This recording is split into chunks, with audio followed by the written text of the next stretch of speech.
Income कितनी है उनकी, करेक्ट इन्फॉर्मेशन देनी है, इनकम सर्टिफिकेट भी लगता है, तो इन्फॉर्मेशन सही देनी है आपको यहाँ पे, गिव प्रॉपर इन्फॉर्मेशन।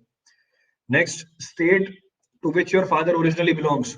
अब ये क्यों मेंशन किया, एक बार सोचना, आपके फादर की स्टेट पूछ रहे हैं, आपके फादर की स्टेट, लेट सपोज आपके फादर की स्टेट है, लेट सपोज कोई सा भी एग्जांपल ले लो, लेट सपोज हरियाणा, आपके फादर की स्टेट है लेट सपोज हरियाणा, अभी आप काम कर रहे हो केरला में, अभी अभी इज पोस्टेड इन केरला, तो आप भी केरला में रह रहे हो, सवाल बनेगा इसके ऊपर। तो ये चीज सारी नोट होती है वहां पे, all these points are noted. तो वो ओरिजिनली बिलोंग करते हैं हरियाणा को, अभी आप लोग रह रहे हो केरला के अंदर, ये मैंने बस एग्जांपल दिया है, he will frame a problem on this. Expect करके चलना, एक सवाल मिलेगा इसके ऊपर। कहने का मतलब जितनी ज्यादा जगह दिखेंगी ना आपके, जितनी अलग अलग जगह दिखेंगी, इसके ऊपर सवाल फ्रेम होता है कि आप हो बेसिकली हरियाणा के, रहते हो केरला में, आपने अपनी स्कूलिंग करी यूपी से, ये सारे स्टेट्स के ऊपर सवाल बनेंगे। तो वो पूछेगा कल्चर में क्या डिफरेंस है इन सारे स्टेट्स के अंदर, आप कैसे कोप करते हो अलग अलग, आप कैसे कोप करते हो अलग अलग कल्चर से, how do you cope with this. अगर आप किसी प्राइवेट सेक्टर कंपनी में काम करते हो, अभी मेरे को अपना सवाल ध्यान आ गया, इसलिए मैं अभी ये पुट कर रहा हूँ कि मेरे से क्या पूछा गया था। मैंने भी प्राइवेट कंपनी में उस समय एल्स्ट्रॉम में काम कर रहा था, तो मैंने एल्स्ट्रॉम का लिखा था, आई एम वर्किंग इन एल्स्ट्रॉम। तो आप प्राइवेट कंपनी में जो इतना प्रेशर होता है काम का, उसको कैसे डील करते हो।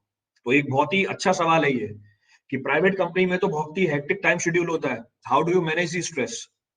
अब इसका मैं कैसे भी जवाब दे सकता था, इसका मैं कैसे भी जवाब दे सकता था, स्ट्रेस कैसे मैनेज करते हैं, ये तो आपको पता है कैसे मैनेज करते हो stress, how do you manage the stress. अगर आपसे कोई यूं पूछे कि मैं बहुत परेशान हूँ, स्ट्रेस मैनेज कर, कैसे मैनेज करूँ stress, so how do you manage the stress. एक ने बोला म्यूजिक, अब जिसने बोला ना म्यूजिक, तो वो एक्सपेक्ट करे म्यूजिक के ऊपर सवाल बनेगा। योगा, एक ने बोला मूवी, एक ने बोला मेडिटेशन। आप एक वाइड स्कोप खोल रहे हो सामने वाले के ऊपर सवाल पूछने के लिए, आपने एक वाइड स्कोप खोल दिया, आपने बोला योगा, फंस जाओगे, मत बोलना, बहुत ही वाइड फील्ड है ये। जिसने बोला म्यूजिक, फंस जाओगे वहां पे, क्यों फंस जाओगे, बहुत ही वाइड स्कोप है, आप पूरी म्यूजिक के बारे में 5 दिन में 10 दिन में पढ़ नहीं सकते। मैंने जो अपना जवाब दिया था, मैंने बोला था मैं टीटी खेलता हूँ, मैं जब भी स्ट्रेस में आता हूँ, मेरे ऑफिस के नीचे ही टीटी टेबल पड़ी है, मैं बजा के टीटी खेलता हूँ। अब मैंने ये चीज क्यों बोली टीटी खेलता हूँ, मैं चाहता था वो सवाल पूछे मुझसे टीटी के ऊपर। और मुझे ये भी पता है कि इंडिया में टीटी इतना पॉपुलर नहीं है, क्योंकि टीटी इतना पॉपुलर नहीं है, लोगों को टीटी के बारे में बहुत कम पता है। अगर मैं बोल देता मैं क्रिकेट खेलता हूँ, हर किसी को क्रिकेट के बारे में पता है। तो मैंने जानबूझ कर ये बोला था कि वो मेरा स्ट्रेस बस्टर है, मैं अकेला जाके खेल लेता हूँ टीटी, भले ही ओपोनेंट नहीं हो, मैं दीवार के साथ टीटी खेलता हूँ, मैं अपने पूरे स्ट्रेस को वहां पे निकाल लेता हूँ। अब टीटी के बारे में सारी चीजें पूछ के गया था, सारी चीजें पढ़ के गया था, मेरे से सवाल पूछा गया था कि टीटी की बॉल का डायमीटर क्या होता है, मेरे से सवाल पूछा गया था टीटी की बॉल का डायमीटर क्या होता है। इसका मतलब ये सवाल मैंने खुद बनाया अपने लिए, ये सवाल मैंने खुद बनाया अपने लिए, इंटरव्यूअर ने सवाल नहीं पूछा, ये मैंने खुद बना के भेजा था उसको डीएफ के अंदर। उसने ये पूछा कि आप इस कंपनी में काम कर रहे हो, बताओ, in form which was mentioned my company is mentioned, form में मेरे कंपनी का नाम था। जब उसने मेरे से ये पूछा कि आप स्ट्रेस रिलीज करने के लिए क्या करते हो, आपको इंस्टेंटली सोचना है मैं यहाँ पे क्या बोलूं, तो मैंने अपनी बात को इस तरीके से रखा कि जैसे ही मेरे ऊपर स्ट्रेस आता है, ऑफिस टाइम के बाद जो भी मेरे को आधा घंटा 1 घंटा मिलता है, नीचे जाके प्ले एरिया है, वहां पे जाके मैं टेबल टेनिस खेलता हूँ, अगर कोई मेरा फ्रेंड होता है उसके साथ, नहीं तो मैं अकेला ही खेल लेता हूँ, उससे मेरी सारी फ्रस्ट्रेशन दूर हो जाती है।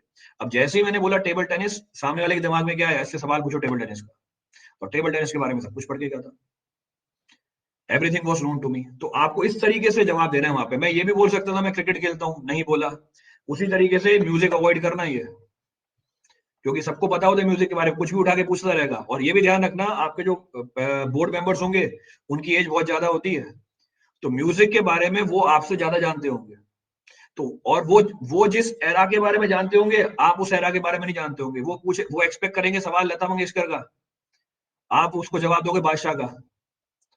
तो आपको बादशाह के बारे में पता है, उनको पता है लता मंगेशकर के बारे में, तो मैच ही नहीं करेगी आपकी फ्रीक्वेंसी वहां पे। तो ये चीज मत जाना, तो don't enter into that.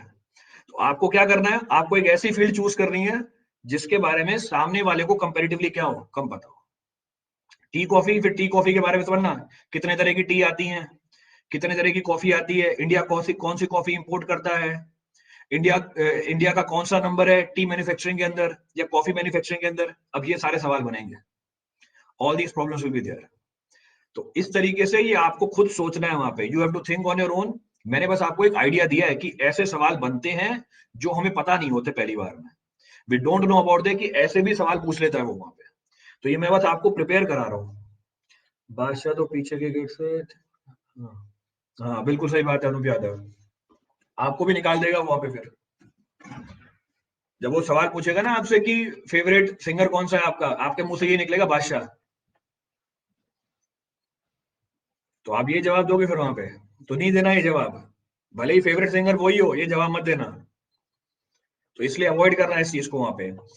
So mention a thing which has very limited scope to ask. तो इसका भी एक ध्यान रखना, आपको अपने डीएफ में एक ऐसी चीज लिखनी है जिसका स्कोप बहुत लिमिटेड है पूछने का, जिसके बारे में आप नॉलेज बहुत जल्दी एक्वायर कर सको। आप कोई ऐसी चीज छोड़ दोगे वहां पे जो बहुत ही वास्ट है, उसके बारे में नॉलेज एक्वायर करना बहुत मुश्किल हो जाएगा।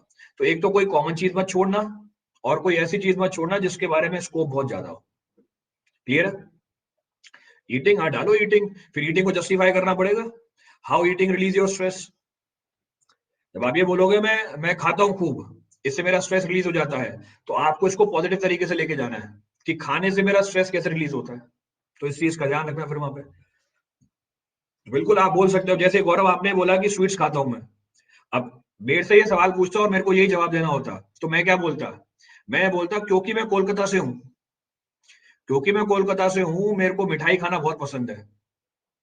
मैं इस तरीके से जवाब को फ्रेम करता, और मैं जवाब को क्यों ऐसे फ्रेम कर रहा हूँ, मैं क्यों बोल रहा हूँ कि मैं कोलकाता से हूँ, मैं सामने वाले को बताना चाहता हूँ कि सवाल पूछे मेरे से कोलकाता के ऊपर, आज the problem from me on Kolkata. मैं डायरेक्टली नहीं बोलूंगा मैं मिठाई खाता हूँ, मैं क्या बोलूंगा, क्योंकि मैं इस जगह से हूँ, वहां की मिठाई बहुत फेमस है, इसलिए मैं बचपन से ही मिठाई खा रहा हूँ और इससे मेरा स्ट्रेस रिलीज हो जाता है। तो जब मैं उसको उस जगह का नाम बताऊंगा, उसके दिमाग में वो चीज क्लिक करेगी और वो सवाल पूछेगा आपसे। और ऐसा मैंने अपने इंटरव्यू में बहुत किया था, उसका रिजल्ट ये था, टॉप के 5 लोगों में था मैं इंटरव्यू के अंदर।